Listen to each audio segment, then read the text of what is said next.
Are you frustrated by the pace of living in the 21st century? Do you wish we could all go back to a simpler time without so much technology, social media, and pressures of our society? Join us for the Brigadoon experience, where we learn some of the simpler crafts of yesterday while utilizing 21st century tools. We will explore the very most basic skills, crafts, organic gardening, music, and everyday household tips that maybe even our ancestors used. We are Stephanie and Steve Everett, and we want to invite you to share in our creative journey through the Brigadoon experience. Hi, Stephanie Everett here for the Brigadoon experience, and today we're going to be talking vintage typewriters. And if you aren't aware of it, this is the hottest thing in town, and it's all thanks to Tom Hanks and the California Typewriter documentary. And we had such a great time watching it. And I have a guest star today with us. This is Sarah Everett, my oldest daughter. And everything old is new again, and Sarah is an expert on typewriters. So after I watched California Typewriter, I wanted my own typewriter. I was so inspired by the film, and so Sarah helped me find one that suited me. So today we're going to be talking to Sarah about things we should be looking for. All of us go to flea markets, all of us go to yard sales, but what makes the right typewriter for you? Okay, Sarah. Yeah, and I think that's a really good point, that there is this idea that there is a typewriter out there for you, and it really depends on what you want to use your typewriter for. If you're a creative writer and you want to be using your typewriter maybe more on a daily basis, you're going to be looking for something that maybe has a little bit more heft to it or a little bit more weight. If you're a casual typewriter user, then you might want something that just speaks to you more or has like more of an aesthetic feel that you really jive with.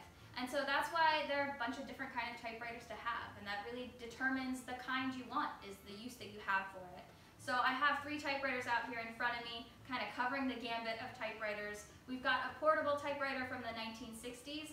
This is not a great daily typewriter, but it is awesome if you want to take it or travel with it somewhere. It's really great for that casual typewriter user, and that's what portables are for.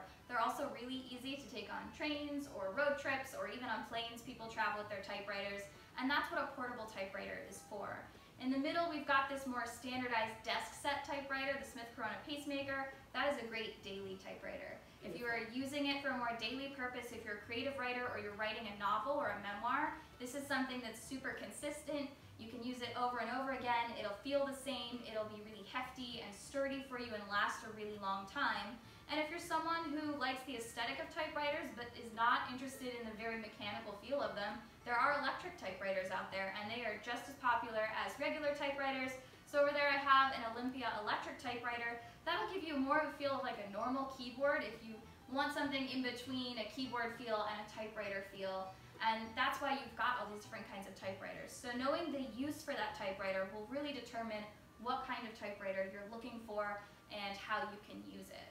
The second point I have to kind of illustrate how you should find typewriters is, where are they? So if you go to antique stores, you'll find a lot of typewriters. You can go to yard sales. Some people have a lot of success there. Some people find typewriters at Goodwill. I personally like to find my typewriters on Facebook Marketplace. So that's where you can find localized typewriters to you. You can get a little bit of an idea of how much they're going to cost, where they are in location to you, and you can try them in person. What about like eBay, something like that? So eBay is another source that a lot of typewriter collectors use specifically, because you can search for specific typewriters to fit your collection niche. But the problem with eBay, and this is my third suggestion for when you're going out and looking for a typewriter, is you want to get the feel of the typewriter that feels right to you. When we were looking for your typewriter, we did some testing, and I had her try a bunch of different typewriters to see She tested them out. to see what kind of feel she was looking for, because you want the typewriter to be something you want to use. If you're going on eBay, you're going to run into a couple issues. You're going to have trouble with shipping costs. It is super expensive to ship a typewriter. It's also really dangerous to ship a typewriter. There are a lot of things on a typewriter that can fall off or get broken in transit, and you can't feel a typewriter.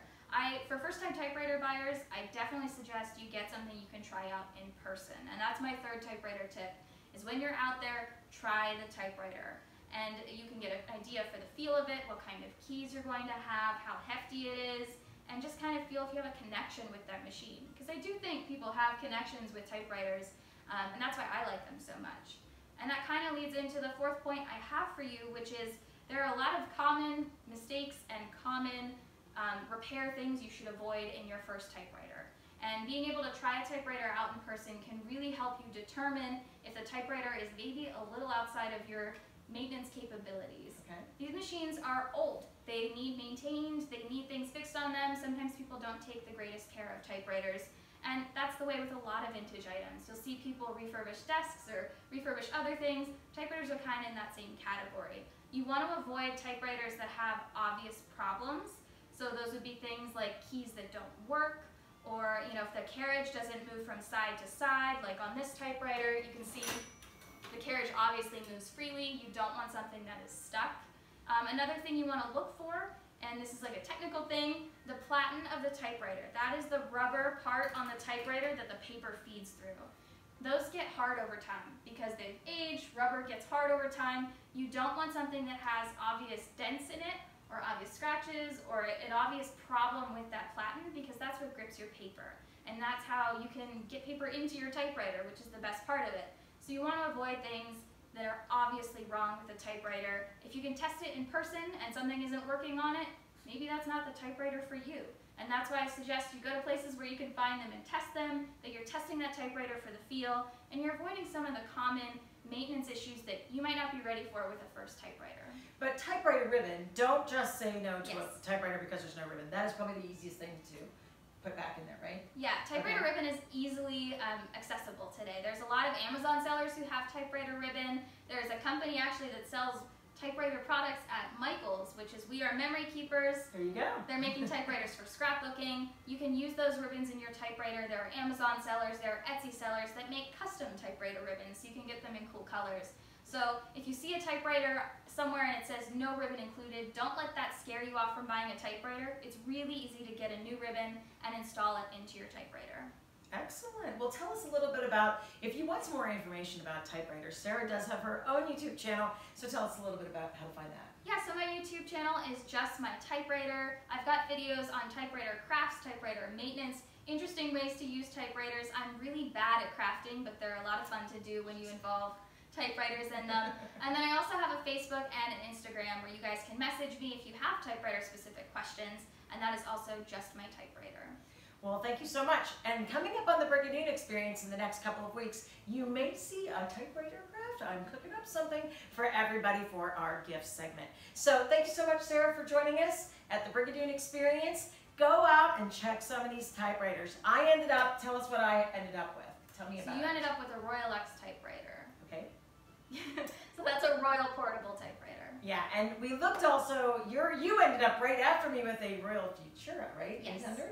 And that's like the next step up, right? Yes. From what I have. So, but I think we really do well with looking for good values. I think between the two of us, we're always looking for great deals at yard sales and things like that. And that's a good point. If you're on eBay or maybe you're in an antique store and there's a typewriter that's being sold for $200, no typewriter is worth that much money unless it was owned by someone famous.